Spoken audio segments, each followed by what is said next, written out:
So we weren't sure whether we would say this one day or not, but Leander Paes, welcome to Moneycontrol. Thank you. Thank you so much. Good evening, everybody. It's a pleasure to see such happy, friendly, eager faces. I've been watching all of you live upstairs. And just like I normally wait in the locker room for a tennis match, I've been waiting for all of you upstairs to get down here. It's a pleasure to be with you. Same here, Leander. And, there's one small bit that perhaps got left out in the intro, but, Leander Paes has been nominated. He's been the first Indian to have been in the contention for nomination for the International Tennis Hall of Fame. And I'm very happy to announce that just now, a few minutes ago, he's won the fan vote to have been...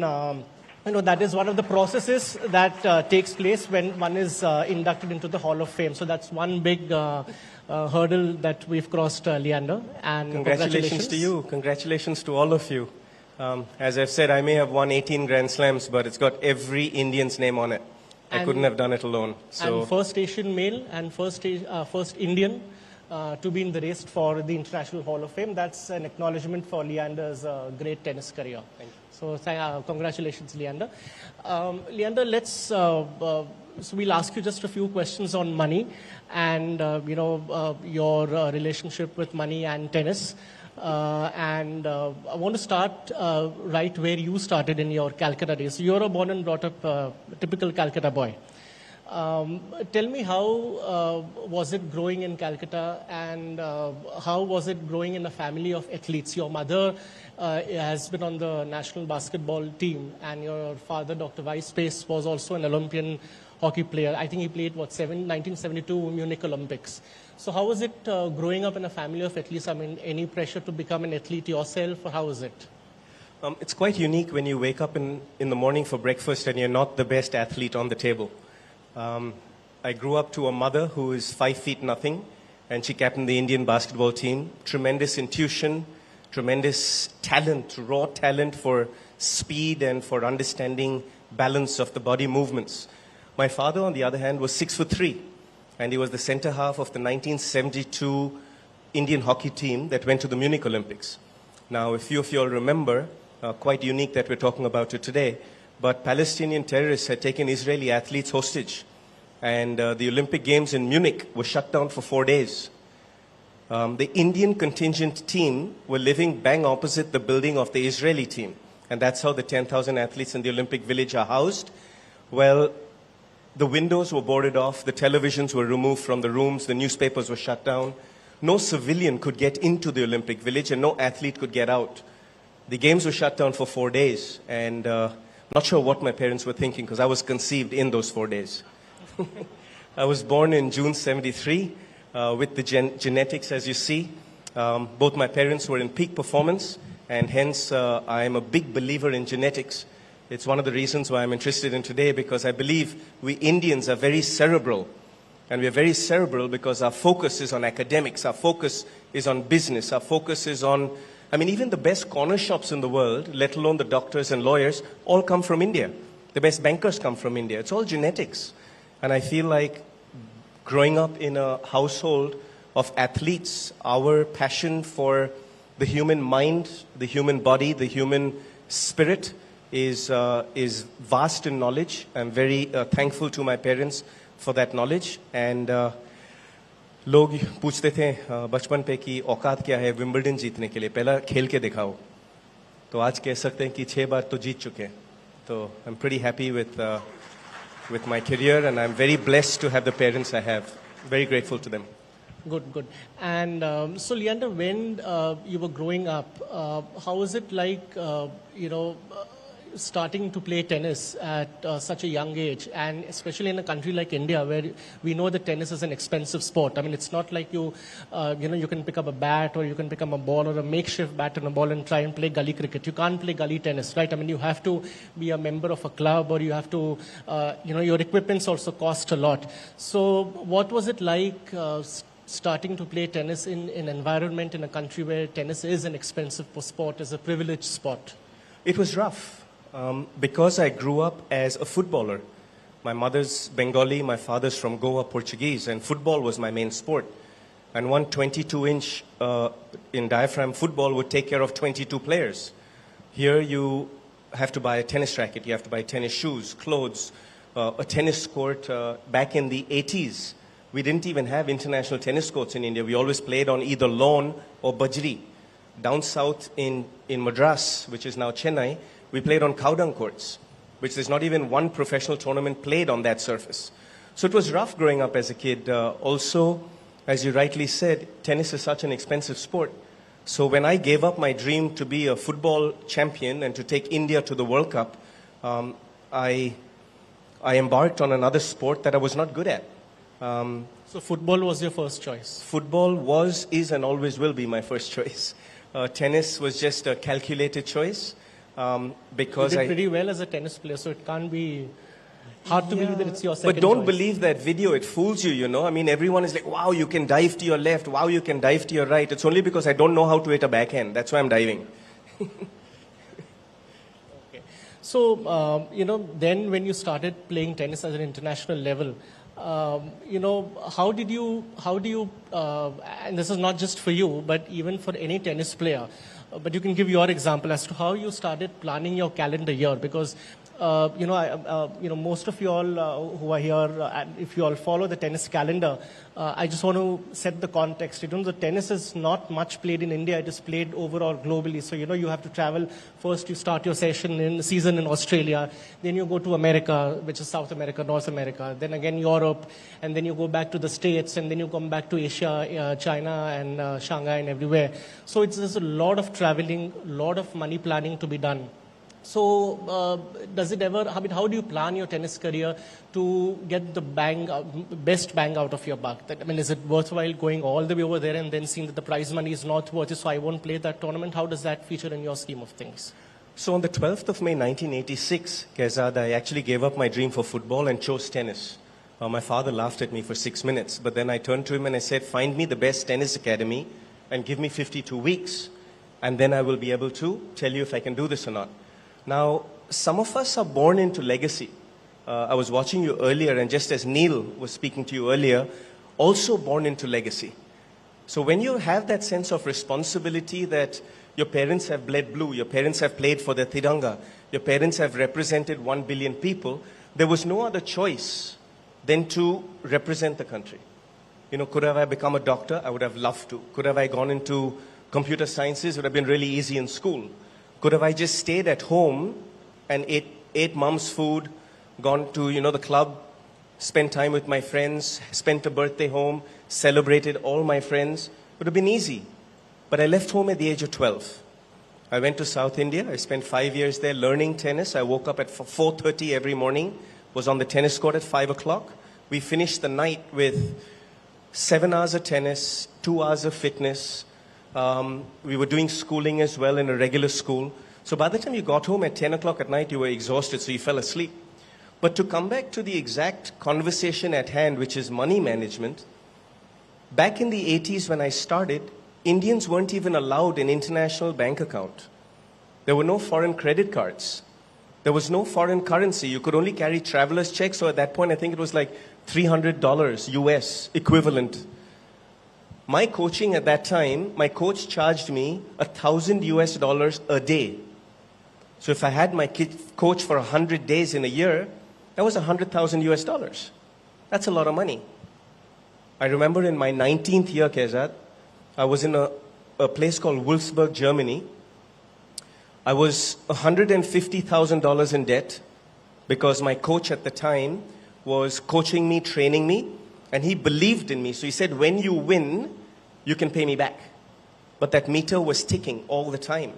And I'm giving you a concept of how an athlete from India thinks. That meter is constantly ticking. So I invested in my body, I invested in my talent. I did not have a father who was born into money. He worked really hard as a doctor and as an athlete. I had a mother who worked really hard working at ICI and also playing for the country. But from the age of 11, I've had to manage myself. And in Wolfsburg, Germany, in the third week of November, I did not have more than 20 francs in my pocket. So I could not afford a hotel room. Today I speak confidently in front of you, but back then I was a shy boy. And with 5 francs of that 20, I bought the locker room attendant a cappuccino and befriended him and said to him, I need to sleep in your locker room. He understood. He gave me 3 towels. The first towel as my bed, the second towel as my pillow, and the third towel, he said, at 5 o'clock in the morning, I'm going to wake you up. You have your shower and get out of my locker room at 5:30 before the other athletes come, or I'll lose my job. So was it hard being a professional athlete out of India? Tremendously hard. So that is something that, we don't get to see the other side of sports. We only get to see the fame and the fortune, but we don't get to see the struggles that sports people go through. But coming back to my original question, when you plan your schedule throughout the year, are you calculative? Do you look at the prize money? Do you look at the end result? Do you look at saying that, I'll get more money if I go over here, or I'll get less money if I go over here, so let me not play that event, let me play this event? Does it ever come to your mind? 100%. You have to be tremendously calculative. And also, let's face it, we Indians do a lot of jugaad. We're always calculating.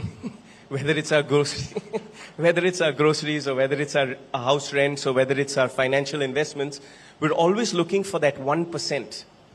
To me, the 1% on a tennis court or the 1% in lifestyle allows me to win. On the other side, I was very calculative about my calendar. Why? Because when you're choosing airfares, you'd rather stay in one continent for 8 weeks. So you're only buying local airfares rather than from travel to Auckland, New Zealand 1 week. Next week you're in Singapore. Third week you're in, could be Delhi to play. Fourth week you're in Sweden, in Gothenburg. And the 5th week you end up in Machu Picchu. At the end of the day, your money management as an individual athlete who does not have an association to pay for you, does not have a governing body to pay for you, does not have any sort of financial backing in an individual sport to look after you, you have to be very calculative. For example, if you look at my calendar graph over 3 decades, I think I played, 31 years, you would see that I've not played more than 5% in Scandinavia. Why? Because the tax in Scandinavia is about 51%. My expenses, you add on another 20-25%. I'm barely making 15% of every prize money I win. So every prize money that you win in any country, the tax is deducted and then you get... Yes, I'm very blessed for that because as a tennis player, I would get taxed at source. And at the same time, when I came back to India, I would actually put my expenses in.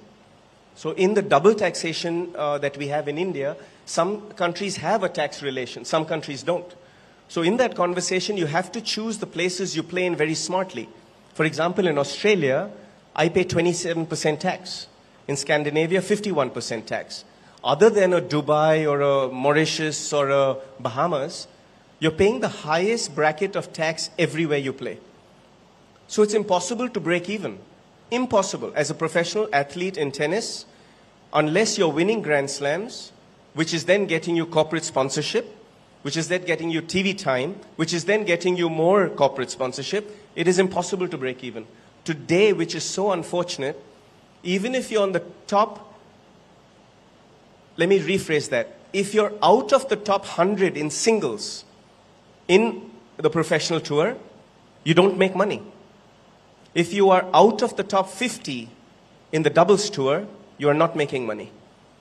I think that was one big thing that came out during the COVID time because the entire tours were shut and the top players could sustain themselves based on their past earnings. But, if the players outside top on it couldn't play, as you said, then how do you make the money and how do you make a living? So I think during COVID time, this point really came out quite So, Kesa, starkly. we're also the cream of the crop, right? When you look at the pecking list of society, when you get to play a sport as a profession, it looks very glamorous. We sit here today in fancy suits. We sit here at a Taj hotel. We have food on our table. We have, roofs over our heads. But when you look at a Leander Paes or a professional athlete out there, you're thinking of 5-star hotels. You're thinking of, traveling the world. You're thinking of business class, first class. But I tell you this, there's a big difference between how wonderfully well a BCCI looks after their past cricketers, their present cricketers, and their future cricketers than any other sport in this country. Most athletes sit back and look down on the cricketers, look down on the association of cricket that protects their athletes. Why? Because they say that they're taking all the sponsorship. I think differently. The way I think is, why not learn from them? If the IPL as a league is doing so beautifully well, if the IPL as a league have past players as the umpires, past players as the officials, the current players doing amazingly well. Today, India can boast, we have a Cricket World Cup going on right now, India can boast of minimum of 3 playing 11s that can play in the World Cup. If you look at teams like a Bangladesh or like a Holland or like a Canada or like a Zimbabwe playing, I guarantee you we have 3 if not 4 teams that have playing 11 that can play in this World Cup. So I think, for me, I have tremendous respect for cricket. I have tremendous respect for the BCCI and what they've done to promote cricket around the world. The IPL is the best league in any sport in the world. So why not learn from them? I mean, for me, I feel like even sitting in this room, you have such amazing brands here. Each single individual here is a walking, talking brand in themselves. As an athlete, if I'm smart, I would like to befriend someone who's intelligent with their money. I would like to learn from someone who's intelligent with their money. Not just in terms of saving taxes, but if you actually look at it, right, India is the present and the future, in my humble opinion, in equity mutual funding. In my opinion, the next 3 to 5 to 10 years, the story is in India. And I believe in that. So how do you, that brings me to the question, how do you invest your prize money? Where do you invest?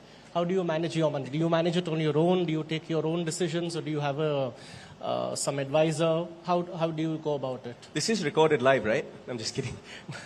But really, it's about a mindset. I think that in every human being's life, there is certain different phases of life. I think that also each of us differentiate in the amount of risk we can take or the amount of risk we don't want to take. I humbly believe there's a huge difference in managing money and in making money. So as an athlete who comes from a middle-class Indian background, who played gully cricket, gully football barefoot, slept in a locker room, did not have any money to pay the coaches, but got them to invest in me and came good with all of it, thank God, otherwise I'd be in a huge debt at the moment. But making money is a very interesting concept because you have to take risk. For me as a brand, I had to put myself out there, make my friends across the globe, because I'm lucky that brand Leander is a global brand. And those international corporates or those international businessmen are looking to also ride on the Indian story. When you look at Indian companies, they're also looking to ride on the international story. So then I become a conduit between the two. It's all about human equity for me. So you take risks when you play tennis, but do you take risks when you invest your own money? No, I don't, because I've seen a lot of what's happened to past athletes as well. For me, when I was younger, in my teens, 16, 17, 18, till I was 23, I was really running in debt. And I felt the heat of that, because I didn't have parents who had huge bands of wealth to promote it, but I had parents who had great love for me. So I knew I had a cushion of love, but not money. So hence, I worked really hard, and from 23 to 43, I was blessed with a very long career. I made my money, and I invested 50% of it into real estate. Why real estate? Because as an athlete, as you said, every morning when I wake up, I had to invest my time into my physical fitness, my mental fitness, and my emotional fitness to perform on the field. I did not want to wake up one morning and realize a stock went down by 1 or 2% and suddenly my backhand becomes shaky. I did not want to wake up the next day and my stock rose 3% and suddenly I get so excited that I serve a double fault at Wimbledon finals. I did not want that. I was very happy investing money and making a 10% capital gains into real estate. I was very happy with that. So over the years with the travel, I've invested smartly into real estate. But then came COVID, and I finished a 31-year career, and I suddenly sat back and said, oops, liquid cash. We all struggled for it, right? I think COVID taught a lot of us great lessons about having liquidity. If you look at what's going on in the world today, I think the world is in a very vulnerable position today. We've got a war between Russia and Ukraine. We've got a war breaking out right now with what's happened with the Hamas and Israel. We got our own issues in India with our borders in the northeast and in the north. So the world is in a very vulnerable position. I mean, I just was watching the news. And they say that even American hostages have been taken in right now. So I think it's very important to have liquid cash freedom. Leander, LQF for me is so important because we saw what happened for 2 years. A lot of us lost our jobs. A lot of us lost our savings. A lot of us really struggled. I lost 68 of my family and friends who passed away during COVID. And in that, I'm sure that a lot of people sitting in this room, if not everybody sitting in this room, faced a lot of hardship. So what I am doing at the moment, my partner, she's really, really smart when it comes to equities and funds and money management. And she, has been born into a lot of money. So she manages a lot of money. And she's always having this debate with me that, liquidate some of your real estate and put it into equities. Liquidate some of your real estate and put it into, a good fund manager and things. So yes, I believe in the Indian story. But my humble belief is that if I make about 12 to 15% every annum, then I can double my money probably every 4 to 5 years. I believe that having a really good fund manager is very important. And I believe that there are some great legacies in this room. And I go back again to Neil in the legacy that he's made, because I think he's a very, very smart man. His father was someone who inspired me a lot. And I learned a lot from him. I follow him a lot. And in that, I think it's very important to have smart people do smart things. If you want to learn how to play tennis, guys, come to me. I'll teach you a trick or two. But if I want to learn how to manage my money, it's all in your room right here. Everybody right here. Come to Moneycontrol Mutual Fund Summit every year. Yeah. You get enough tips. Yeah. So, Leander, we are running out of time, but just a couple of more questions I wanted to ask you. There are many tennis players globally, who are so keen to save taxes that they actually change their country of residence. And Monte Carlo is one of the very favorite residents of many tennis players just because it's a tax haven. Did the thoughts ever cross your mind to sort of change your country or live elsewhere to save taxes? Because we've always seen you going and out of India. Every time this man interviews me, he asks me real cutting-edge questions. I thought my backhand was good, but he's always putting me on the spot. I have been offered citizenship in multiple countries over a 30-year career. And I can go through Mauritius, I can go through Brunei, I can go through the Bahamas, I can go through Singapore, I can go through the UAE. The countless of offers that have come in the whole Middle Eastern countries.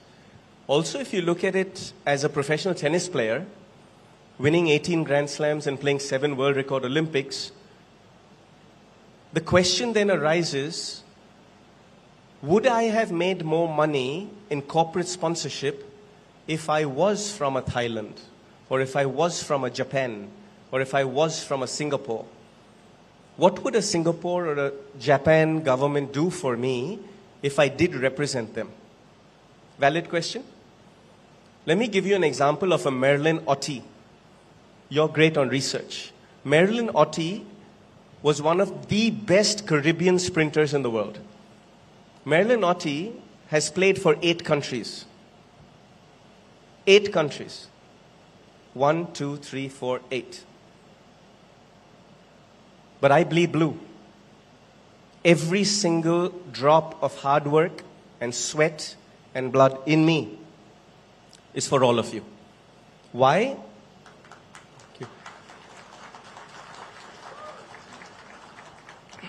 I used to iron my mom's number 5 India jersey. I used to iron my father's number 10 India jersey. I grew up in a household where at breakfast we talked about how we put India on the map, on the global stage. How do we prove, not in medicine, not in business, now not even reaching the moon, not even in corner shops, not even in law, not even in banking, where India is the best.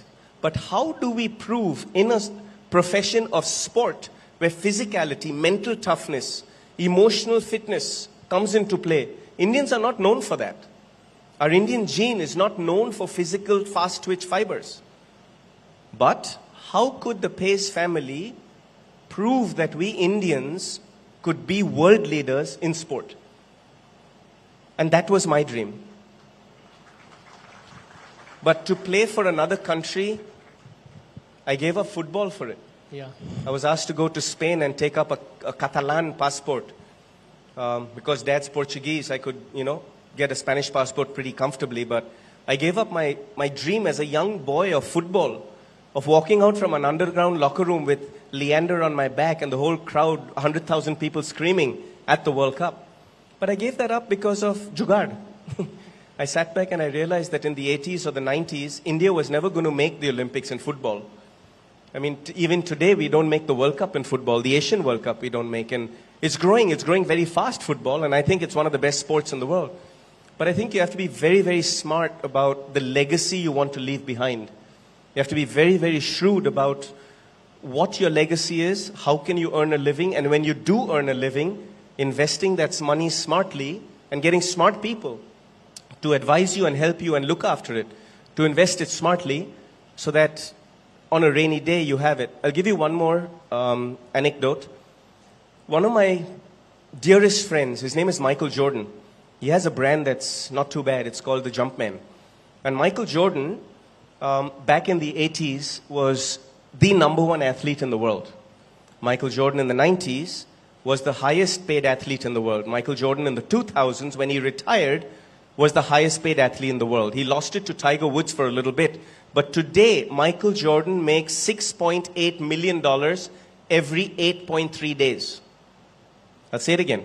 Michael Jordan, as a retired athlete of his Jordan brand, makes $6.8 million every 8.3 days.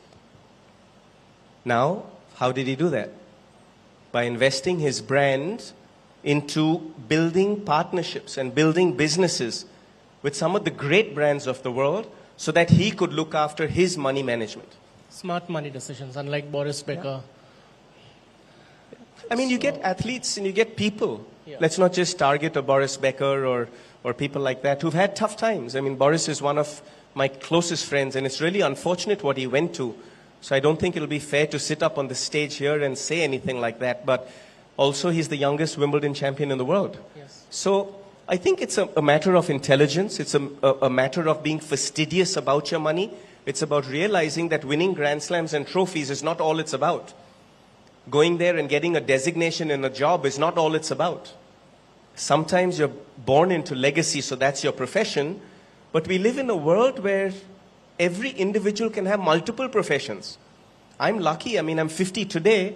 I've had a 30-year career in one profession, and now I'm doing 6 other verticals in my company.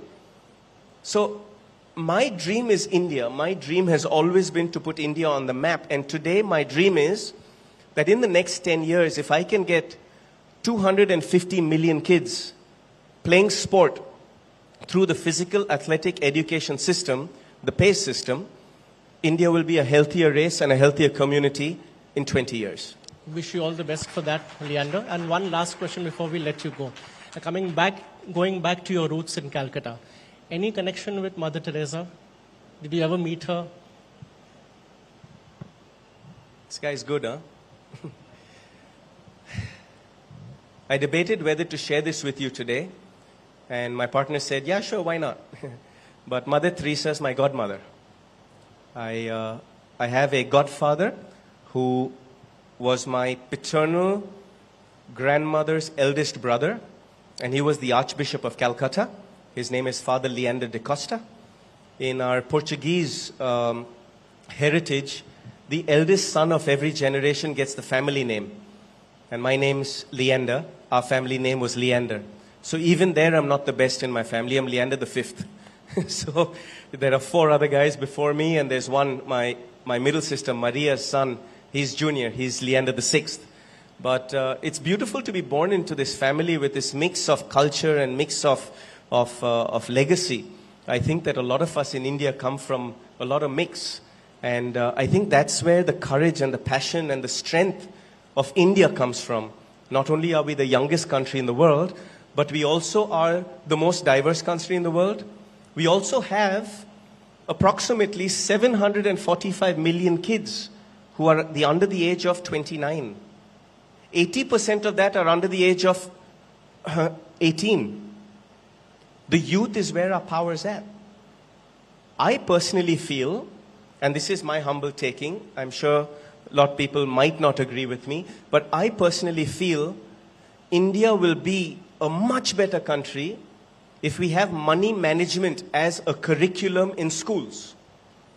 If we have money management as a curriculum in schools and colleges, every young child will learn whether they make 12,000 rupees a month salary, or 25,000 rupees a month salary, or 1 lakh, or 5 lakhs, or 10 lakhs, or a crore, or 10 crores. At every level, if children are taught to take 50% of that money and put it aside, out of that 50% that you've put aside, invest it in a nice portfolio managed by an intelligent person. And then with the other 50%, invest that into your body, into your profession, into your mind, into your lifestyle, that will allow you to have a better quality life. I think money management should be a curriculum in schools. Today, as a professional body, the ATP, which is the Association of Tennis Professionals, and the WTA, the Women's Tennis Association, have partnered with Harvard University to have a summer program or a winter program where the athletes can come in and learn money management. Today, Iga Swiatek, our world number 1 on the women's side, multiple Grand Slam champion, also on a resume as Harvard degree. It's pretty cool. You know, I sit here literally coming from a different thought process because I wasn't born into money. I had to make money. I literally had to sleep in locker rooms. I got a big scar on my chest because I got mugged in New York because I had to rough it out in the late 80s, early 90s. But that doesn't mean every Indian kid needs to do that.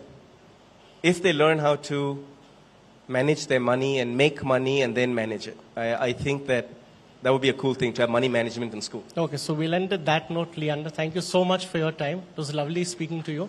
Wish we had more time, but we have to wrap up the discussion now. Thank you so much, It's Leander. always a pleasure with you, Keza. Thank you. Here. Thanks, guys. God bless. Thank you, thank you. Please stay back on stage. We'd like to have Mr. Kaizad felicitate you, and thank you for sharing those heartwarming anecdotes. Please give him a big round of applause.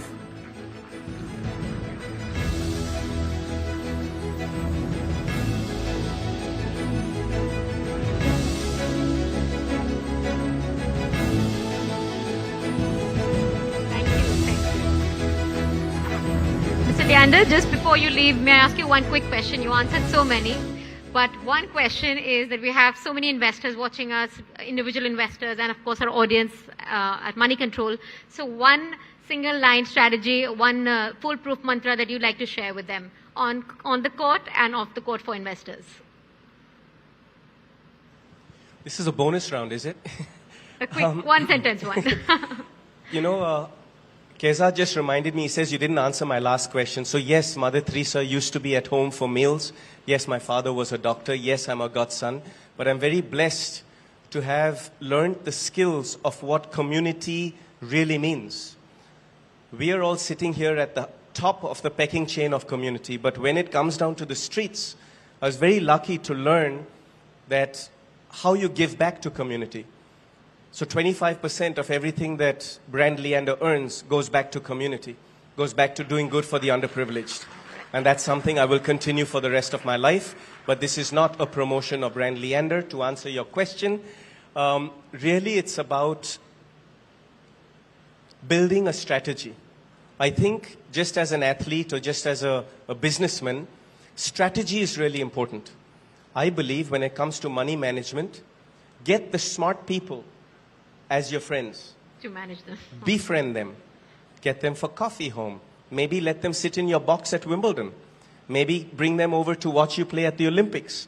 Because that's something that when you work a hard 9-to-5 job, when you're crunching numbers all the time, you want a little entertainment. So hence come on and watch some sport.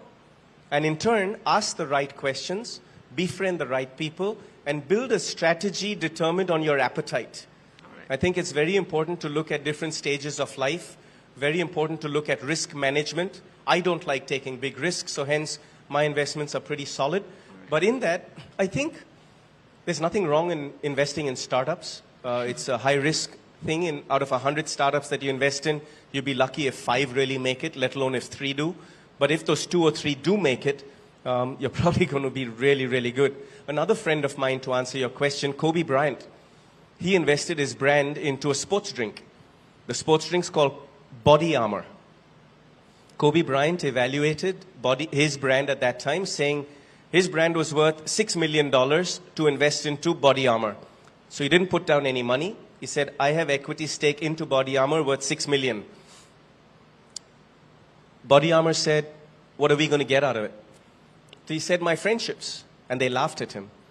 He said, my relationships. And they laughed at him. So he said, give me 12 months. I'll position Body Armor into the NBA teams. They said, fine, that sounds attractive, but then what? He said, if you trust in me, it's just $6 million that you're investing. That's it. Just giving me equity shares. You're not giving me money. I'm not putting money. You're just believing in the brand. So Body Armor signed the deal. Well, 12 months later, Kobe Bryant positioned Body Armor into not just the Los Angeles Lakers, but every single NBA team. He positioned it as the sports drink for the NBA. And then, while he was playing basketball with a certain Mr. Bill Gates, he asked him a question. I want to sell my shares. How do I do it? So he said, go to Coca-Cola and sell your shares to Coca-Cola. In fact, if you can convince Coca-Cola that does not have a sports drink, maybe they want to buy it. Vanessa Bryant, after Kobe's unfortunate death, received $400 million from Body Armor for his equity share of $6 million. That's smart money to me. Thanks, guys. Thank you. Thank you so much.